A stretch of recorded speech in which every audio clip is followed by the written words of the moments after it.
पानी वहां, यानी पूरा नीचे का हिस्सा जो यहां तक आएगा वो सब का सब जो है पानी वहां पहुंचना चाहिए। नंबर 19 ज़करो उनसयैन।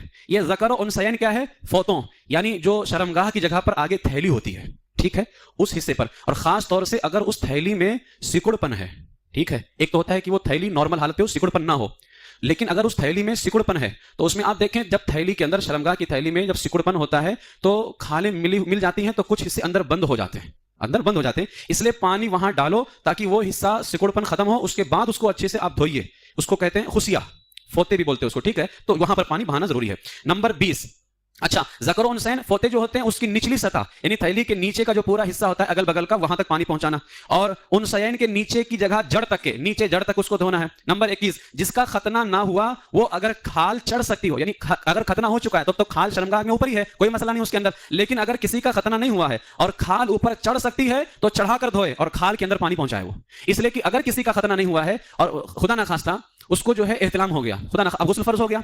अब जाहिर सी बात है खाल ना होने की सूरत पर जितनी नापाकी है, मनी वगैरह, वो तो सब बाहर हो गई, लेकिन अगर खतना नहीं हुआ है और खाल ऊपर से लगी हुई है तो इस बात का डर है कि कुछ नापाकी के पानी अंदर हो गए हों, तो इस वजह से उसको धुलना और वहां तक पानी पहुंचाना क्या है? जरूरी है। ये सब फर्ज है, ये सब। हाँ, तो ये टोटल 21 एहतियातें हैं, औरतों के लिए 4 और हैं, मैं उसको यहां नहीं बयान करता।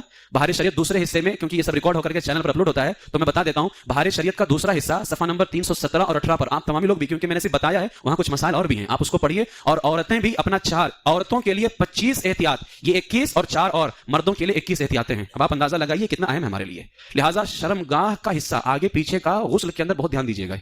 अब मैं ज्यादा तफसील में तो उसको नहीं बता सकता, लेकिन शर्मगाह का जो हिस्सा है इस पर बहुत ज्यादा, जिस्म के हर हिस्से पर तो पानी पहुंच जाता है किसी सूरत में, लेकिन शर्मगाह के जो मामलात होते हैं आगे पीछे के, वहां पर अक्सर पानी नहीं पहुंचता है। इसलिए आप तमामी हजरात जब गुस्ल करें ना, बस इतना समझ लीजिए कि नीचे पांव से लेकर के ऊपर सर तक जिस्म का कोई एक हिस्सा भी बाल बराबर भी बचना नहीं चाहिए, चाहे आगे पीछे शर्मगाह का हो या अगल बगल कहीं बगल का हो, हाथ का या नीचे नाफ का हो या कहीं का भी हो, बचना नहीं चाहिए। कान के अंदर का हो, नाफ के अंदर का हो, कहीं का भी हो, बल्कि हर जगह पर पानी पहुंचाना क्या है? फर्ज है हमारे लिए, ठीक है। आप तमामी हजरात जो है इस तरह से गुस्ल करें। अगर कोई इस तरह गुस्ल करता है उसका गुस्ल हो जाएगा इंशाअल्लाह ताला। कल गुस्ल का सुन्नत तरीका बताऊंगा।